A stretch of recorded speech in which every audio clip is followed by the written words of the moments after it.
Olá, seja bem-vindo a mais uma videoaula do nosso curso de Introdução à Depressão e à Graça.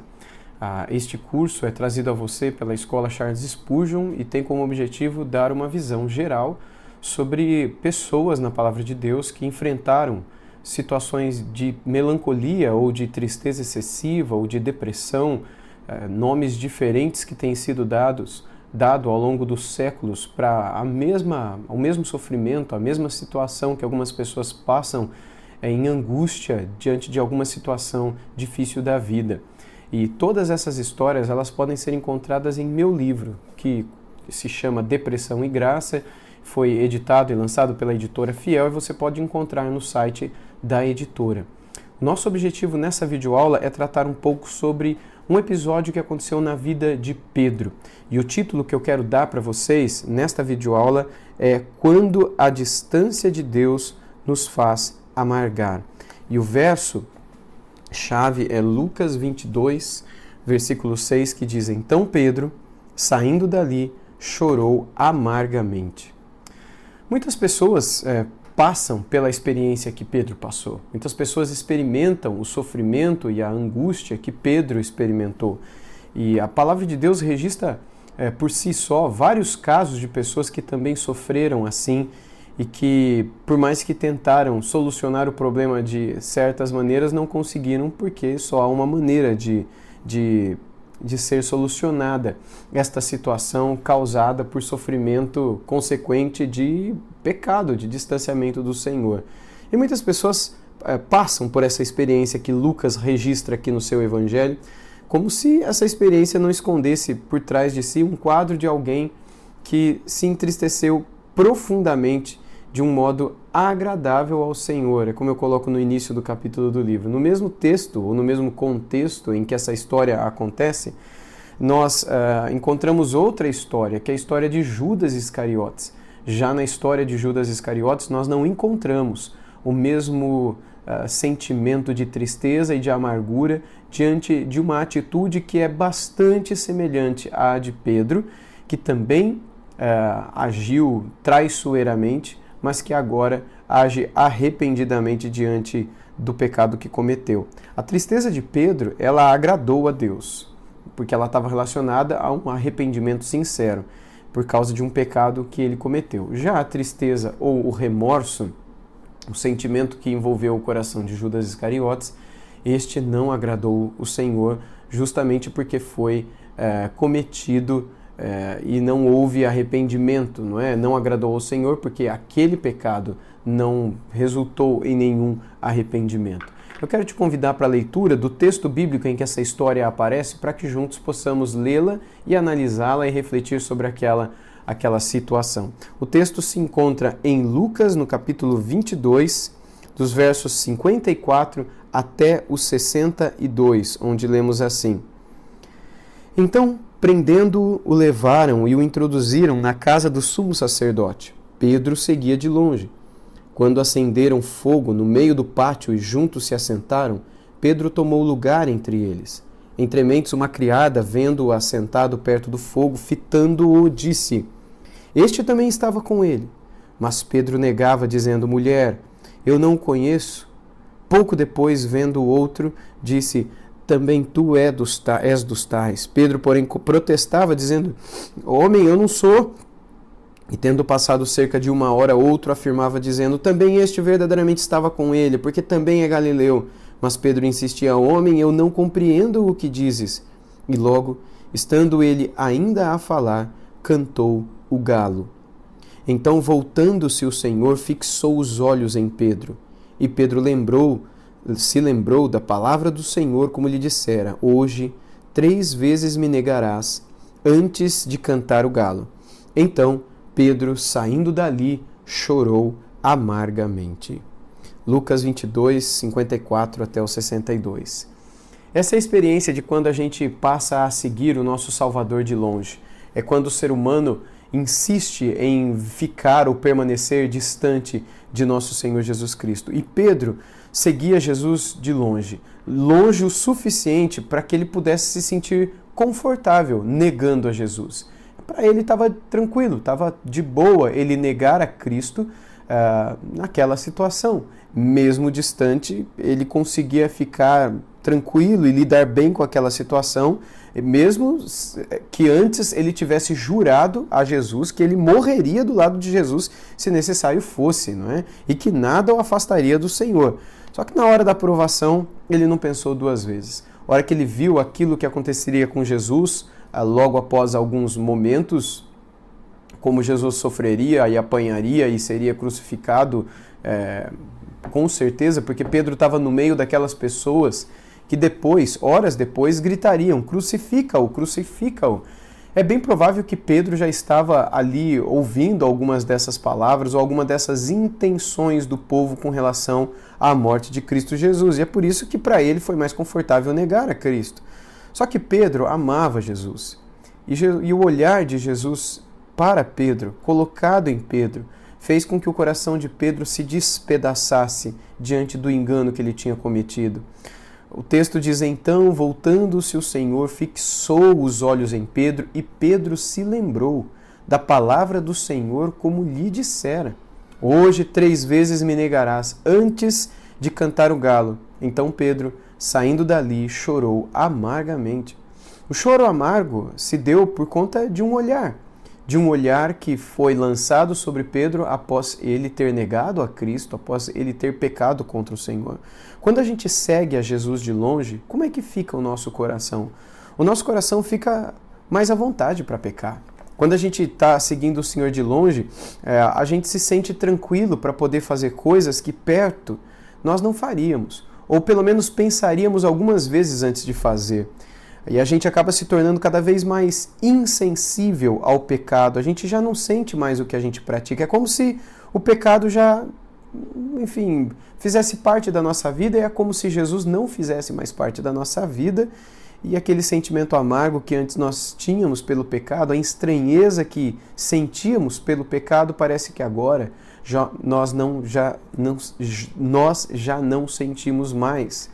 Se existe tristeza no nosso coração quando o pecado é cometido, isso é sinal da presença do Espírito Santo na sua e na minha vida.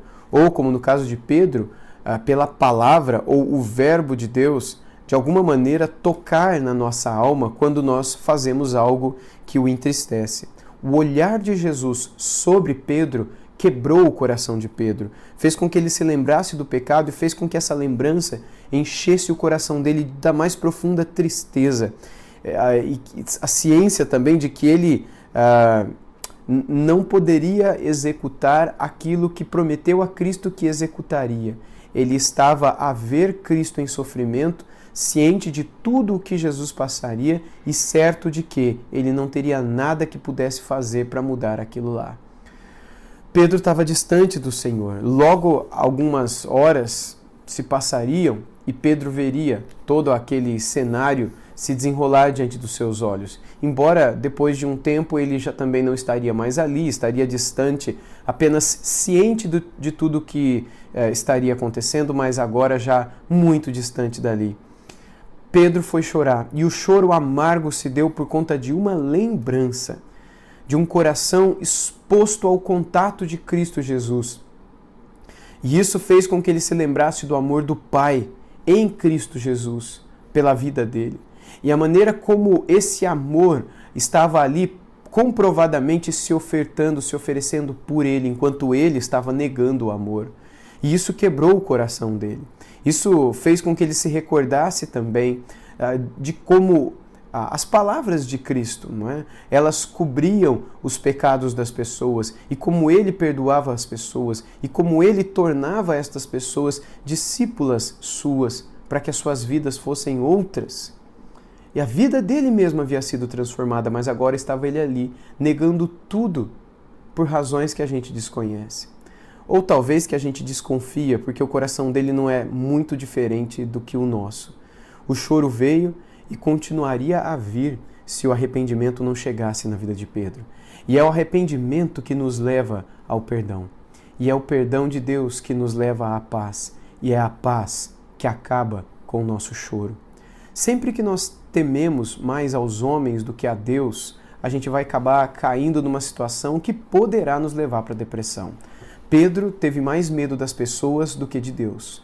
Pedro teve mais preocupação com o que as pessoas daquela região, daquela situação ali em Jerusalém pensariam dele do que com o que Deus estava pensando dele. Para Pedro, pouco deveria importar o que as pessoas estavam falando ou deixando de falar, achando ou deixando de achar sobre ele. Para ele, o mais importante deveria ser sempre Deus.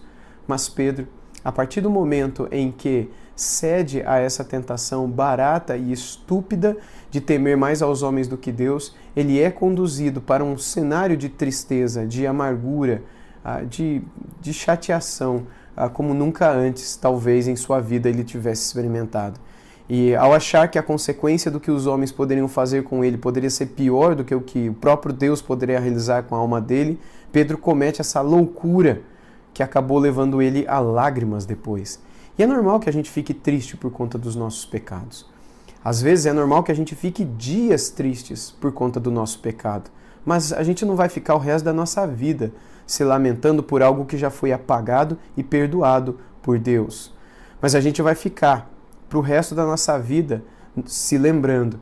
A gente também poderá ficar se lamentando por aquilo que um dia cometemos e que poderíamos não ter cometido. Assim como a palavra mesmo diz, há tempo de nos entristecermos e também há tempo para nos vermos libertos da tristeza do pecado cometido, perdoado e abandonado. Pedro deveria ter se lembrado daquelas palavras lá em Mateus, capítulo 10, verso 28, onde lemos assim: não temais os que matam o corpo e não podem matar a alma, temei antes aquele que pode fazer perecer no inferno tanto a alma quanto o corpo. Então, perceba você, havia uma exortação com relação ao temor dos homens, mas ele não deu bola a isso. O mesmo Pedro que foi exortado para olhar para Cristo, o mesmo Pedro que foi exortado para seguir a Cristo, não tirar os olhos de Cristo, é o mesmo Pedro que lá na sua epístola, isso é muito curioso, ele também exortou as suas ovelhas, aqueles que receberiam a sua carta, a não tirarem os olhos de Cristo, porque ele havia aprendido a lição.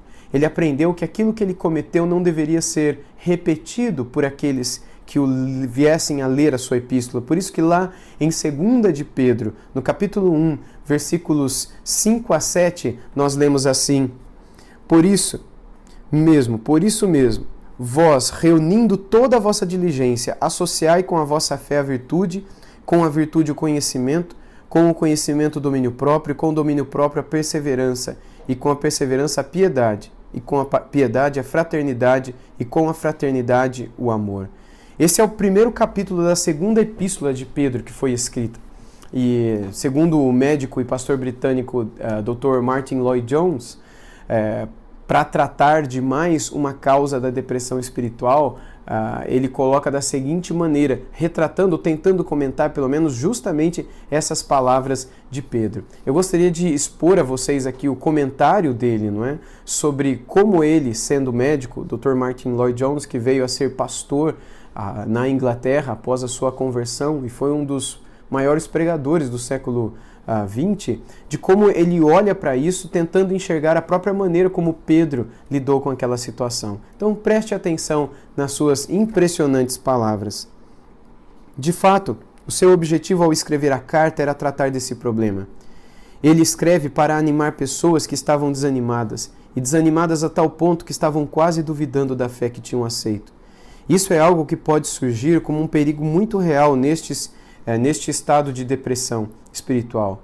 E se a condição persiste e continua, invariavelmente leva a dúvidas e incertezas, e a uma tendência de olhar para trás, para a vida da qual fomos libertos. Felizmente, o apóstolo nos dá uma descrição muito exata deste problema.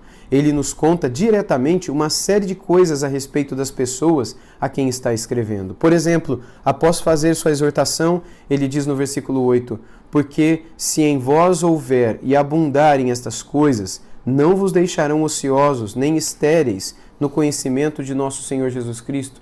Ele diz: se estas coisas existirem em vós, farão de vós o que não são no momento. ou seja, farão com que não sejam ociosos nem estéreis no conhecimento de nosso Senhor Jesus Cristo, implicando que a condição deles era ociosa e estéril. Mas não é só isso. Ele diz que eles eram cegos, nada vendo ao longe, havendo-se esquecido da purificação dos seus antigos pecados. Na verdade, há uma insinuação de que eles estavam tropeçando, pois ele lhes diz que se fizessem essas coisas, nunca jamais tropeçariam. E não só isso, mas se fizessem essas coisas, tornariam cada vez mais firme a sua vocação. É claro que eles não tinham muita certeza a respeito dessas coisas na ocasião em que o apóstolo lhes escreveu. Não há dúvida de que eles eram cristãos. Precisamos repetir isso porque há pessoas que têm noções falsas e sem base nas Escrituras, as quais julgam que alguém que se enquadra nos termos em que o apóstolo Pedro descreve, estas pessoas não podem realmente ser um cristão. Mas, obviamente, essas pessoas eram cristãs, ou ele não estaria escrevendo para elas. Muitas pessoas têm uma ideia errônea do cristão como alguém que está sempre vivendo no topo da montanha, acima das circunstâncias. E há alguns que pensam que se alguém não está lá o tempo todo, não é realmente um cristão. Tal ideia sobre o cristão não tem qualquer fundamento nas Escrituras. Essas pessoas eram cristãs, mas estavam infelizes, vivendo uma vida ineficaz, que parecia não levar a lugar algum, e não estavam ajudando outras pessoas. Não só isso, mas não eram muito produtivas no tocante às suas próprias vidas, e sua fé não lhes dava alegria, gozo nem segurança. Eram ociosas e estéreis. Essas palavras realmente as descrevem. Ineficazes para ajudar os outros, com falta de conhecimento e compreensão, elas não estão crescendo no conhecimento do Senhor. Aqui está disponível esse tremendo conhecimento e compreensão, mas não os possuem, não têm crescido neles, são estéreis nesse sentido. Na verdade, apesar de não haver dúvidas quanto ao fato de serem cristãs, estas pessoas parecem ter muito pouco que demonstrasse isso, e também parecem não compreender o significado da sua conversão. Parecem ter esquecido o fato de que foram purificadas de seus pecados de outrora e estão vivendo como se isso não tivesse acontecido. Agora, todas essas coisas invariavelmente caminhavam juntas. Quando há uma falta de entendimento e de produtividade nesse aspecto da compreensão, vocês sempre encontrarão um fracasso correspondente na vida, tanto no que se refere à sua própria santidade, como também à sua utilidade e valor para outras pessoas. Essas palavras são impressionantes e elas descrevem justamente o pensamento que Lloyd Jones tinha sobre a depressão, aplicando esse seu ponto de vista clínico e médico e também pastoral àquilo que Pedro descreve em sua epístola. O ponto para o qual Lloyd Jones quis apontar deve ser tratado com bastante atenção por todos nós, com responsabilidade e com carinho. Ou seja, há muitos entre os cristãos que consideram que a depressão seja fruto de um demônio na vida da pessoa, ou enquanto outros dizem que é pecado ou só pecado. Tanto um quanto o outro estão errados e caem no absurdo do exagero. Não que pecados não levem à depressão ou que possessão demoníaca não possa levar à depressão. Ambos os casos levam à depressão e nós encontramos exemplos bíblicos para eles, mas dizemos que toda a depressão é por conta de pecado e toda a depressão é por conta de demônio é um exagero absurdo. A gente também não pode se esquecer de que a depressão é algo que pode vir por causas físicas também, mas ainda que essa não venha por causas físicas, ela tem o potencial de transformar-se em problemas físicos, que devem ser tratados por pessoa da área da nossa física ou da nossa fisiologia, e não apenas por conselheiros bíblicos e espirituais, principalmente quando essa depressão já começar a afetar o seu corpo, a sua fisicalidade, não é? A sua estrutura física. E eu sei que muitas pessoas têm dificuldade nessa área e acreditam que questões voltadas à depressão devem sempre ser tratadas por pastores, mas isso é um exagero. E isso é um erro cometido por cristãos do nosso tempo e que tem sido trazido a nós já há bastante tempo, principalmente por cristãos em meados do século XX que acreditavam que problemas físicos deveriam ser tratados apenas com oração. E mesmo que se você ficasse doente, que você não deveria procurar um médico, nem mesmo um remédio, porque você deveria acreditar que Deus é suficiente, que a oração é suficiente e que o poder de Deus é suficiente para te curar. E algo muito semelhante é dito hoje por alguns, não todos, mas uma minoria, mas eles existem, de conselheiros bíblicos que afirmam que depressão é algo que só deve ser tratado por pastor ou por algum conselheiro bíblico espiritual, e que aqueles que procuram algum profissional da psique humana estão em pecado, porque problemas psíquicos devem ser tratados apenas por conselheiros bíblicos que fizeram o curso N ou M ou YZ, ou ainda estão estudando num determinado seminário. Isso é um exagero. E esse exagero tem levado não poucas pessoas ao suicídio. Nós sabemos disso. Não faz muito tempo que uma pessoa que recebeu um treinamento num desses cursos, não é, que acreditam que toda depressão é pecado e que uma pessoa em depressão não deve procurar um clínico, não deve procurar um médico, não deve procurar um psiquiatra, um psicólogo. E uma dessas pessoas que fez um curso sobre aconselhamento numa dessas instituições, e ela mesma, acreditando em tudo aquilo que ela aprendeu, ela levou para sua própria vida esse erro, esse exagero, esse absurdo. E ele, enfim, ele, professor de seminário, pastor de uma igreja local, ele chegando de um final de um culto, ele já lutando com a depressão há muito tempo, e ele não vendo cura para aquilo, e ele já tendo procurado confessar todos os seus pecados, ele não encontrando mais onde, nem porquê, porque ele via que a coisa estava cada vez pior e aparentemente não era espiritual, mas era física, era uma coisa que ele não conseguia entender, e isso já trazendo algumas alucinações, algumas palavras, alguns pensamentos, algumas atitudes que não eram lógicas e nem comuns dele. Ele chegou depois de um culto feliz com a família em casa, foram conversar, teve uma leve discussãozinha com a esposa, aí de repente ele desaparece. E aí quando a mãe pede para uma das filhas irem procurar, ele está pendurado na garagem da casa com uma corda no pescoço, ele havia tirado a própria vida. Quando você estuda a depressão e você vê a que ponto essa doença, essa enfermidade mental pode levar o ser humano, você entende o que aconteceu com esse pastor, que não é o único caso. Pregando em vários lugares, eu já ouvi vários casos de pessoas semelhantes. Casos de senhoras que tomaram veneno de rato, senhoras que serviram na igreja, mulheres de Deus, mulheres de oração durante muito tempo, mas que em algum momento ficaram enfermas na sua mente, entraram em depressão e aí tentaram procurar uma cura, mas não acharam. Tentaram procurar uma resposta na igreja e só recebeu conselhos absurdos, não é? E aí o que aconteceu? Ela tirou a própria vida, e como esse pastor tirou a sua própria vida também. Esse pastor procurou o tratamento profissional? Lógico que não. E por que ele não procurou o tratamento de um profissional para ajudá-lo na sua depressão? Porque ele aprendeu no seminário ou no curso tal que depressão se trata com a Bíblia e só com a Bíblia. Para mim, o que matou esse pastor não foram as mãos dele, que penduraram e amarraram aquela corda, mas foram os professores que ensinaram para ele a lidar da maneira como ele acabou lidando com essa questão. Aqueles que ensinaram que ele não deveria procurar, assim como muitos no passado também morreram, porque não foram procurar um médico, não foram procurar um remédio, porque acreditaram que tal e tal doença não vai no médico. Não toma tal remédio, porque isso pode te matar. Isso com relação a doenças no passado. Hoje falam a mesma coisa com relação a coisas psíquicas, com relação a coisas da nossa mente, com coisas da nossa alma, como se ela fosse isenta ou separada das questões fisiológicas ou físicas, como se fosse uma coisa totalmente à parte, não procurando compreender a unidade essencial que os autores do Antigo Testamento dão àquilo que nós chamamos de corpo, alma e espírito. Você não tem como separar essas três coisas.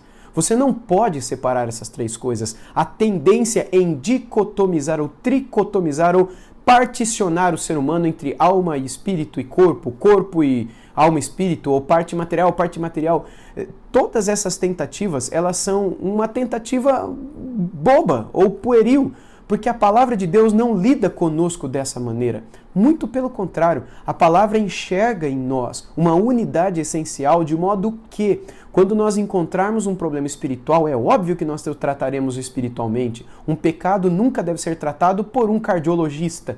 Um pecado nunca deve ser tratado por um fonoaudiólogo. Um pecado é tratado com o Senhor, com a palavra do Senhor e com aqueles que o Senhor possa nos oferecer para nos ajudar e aconselhar. Mas quando algo afeta o nosso corpo, os nossos neurônios, a nossa forma de pensar, de reagir, de olhar para a situação, e essas coisas não são tão somente pecado ou facilmente perceptivas como pecaminosas, essas pessoas precisam procurar profissionais da área da saúde, a menos que elas queiram entregar-se à doença, permitindo com que a doença afete a sua mente, afete a sua maneira de pensar, a ponto de trazer tamanhas alucinações que levem essas pessoas a terem atitudes como essas que esse pastor teve e essa outra senhora teve também. Eu duvido que o pastor que se enforcou tinha noção do que ele estava fazendo. Assim como eu duvido que aquela senhora que tomou o veneno de rato sabia do que ela estava fazendo. Mas eu creio que a depressão dessas duas pessoas, porque não foram tratadas, porque eles tiveram pessoas que ensinaram eles de modo errado sobre lidar com essa situação, que a depressão levou a essas duas pessoas a um estado mental de tamanho descontrole que eles chegaram a ponto de tirar a própria vida, creio eu, sem ter noção do que estavam fazendo. Estavam doentes mentalmente falando. Quando tratada com exageros, a depressão corre um sério risco de levar a pessoa que sofre com ela a tirar a própria vida, além de olhar com dúvidas para o passado, especialmente para a vida de antes de você ter entregado sua vida a Cristo Jesus. Se você é alguém que está a lutar contra a depressão, não deixe que essa situação leve você a duvidar da sua conversão, a duvidar se você é crente mesmo ou não, se o Espírito Santo está em você ou não, ou se aquilo que estão dizendo para você não tem algum outro pecado escondido. Aí você fala, mas eu já confessei tudo diante de Deus, não tem, mas eu não consigo. Então, Senhor, me mostra o que eu estou fazendo. Se alguém chegar para você e dizer não tem, pode fuçar que você vai achar algum outro pecado escondido. Ouça essas palavras que eu estou trazendo para você. A depressão, ela carrega consigo uma série de mentiras, inclusive sobre você mesmo. E você precisa aprender a lutar contra essas mentiras que são trazidas, inclusive, pela depressão e algumas vezes por pessoas que queiram te aconselhar quando você está a lutar contra a depressão. E se você insistir em lutar sozinho contra a depressão, certamente você vai entrar num caminho de infelicidade. A depressão ou a solidão que te leva para a depressão acaba levando você à ineficácia, à fraqueza, à tristeza, à solidão e, por fim, até mesmo à morte. O tom de Pedro, no restante da epístola dele, naquele trechinho que eu li há pouco com vocês, acabou levando, ou acaba nos levando, à compreensão de que havia uma vida em comunidade que deveria ser vivida. Haviam outras pessoas que precisariam ser encontradas, curadas, tocadas, exortadas, pessoas que precisariam receber um suporte. Ou seja, nós podemos continuar a ser produtivos e usados por Deus todas as vezes em que nós entrarmos numa situação assim. Uma lição que nós precisamos aprender com Pedro é que no dia a dia nós sempre precisaremos aprender a lutar contra o nosso pecado, a cuidar do nosso coração, a não nos esquecermos do quanto Deus nos ama e do quanto Ele insistentemente tem olhado para nós, mesmo que nós estejamos dando as costas para Ele ou negando o Filho dele como Pedro o negou.